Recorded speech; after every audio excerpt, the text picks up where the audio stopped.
राजा विक्रमादित्य और बेताल का सफर जारी था। विक्रमादित्य अपने कंधे पर बेताल को लिए हुए धीरे धीरे वन के अंधेरे रास्तों से गुजर रहे थे।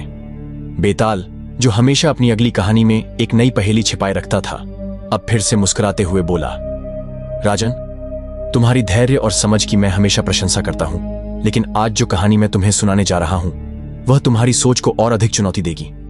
यह कहानी एक राजा, एक पिता और एक बेटे के बीच की है जो एक दूसरे के खिलाफ खड़े हो जाते हैं। राजा विक्रमादित्य ने बेताल की बातों को ध्यान से सुना और फिर उसने कहा, मैं तैयार हूं बेताल, बताओ क्या है वह कहानी। बेताल ने अपनी कहानी की शुरुआत की। यह कहानी एक प्राचीन राज्य मणिपुर की है। इस राज्य के राजा का नाम था धृतराष्ट्र और उसकी रानी का नाम था माधवी। राजा और रानी का प्रेम अत्यंत गहरा था। उनका राज्य समृद्ध था और प्रजा खुशहाल थी। राजा ने कभी भी राज्य में किसी प्रकार का अन्याय नहीं होने दिया। रानी माधवी के साथ उसकी बहुत अच्छी जोड़ी बन चुकी थी। उनके पास एक पुत्र था, वीरेंद्र, जो बचपन से ही साहसी और बुद्धिमान था। वीरेंद्र को युद्ध के मैदान में उसकी बहादुरी के लिए जाना जाता था। राज्य के प्रशासनिक मामलों में भी वह अपने पिता का मददगार था। राजा धृतराष्ट्र को अपनी प्रजा और राज्य की भलाई के लिए हमेशा चिंता रहती थी।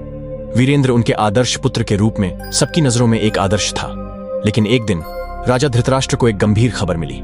राज्य के एक प्रभावशाली मंत्री ने राजा से कहा, राजन, आपके पुत्र वीरेंद्र ने राज्य की सत्ता पर कब्जा करने की योजना बनाई है।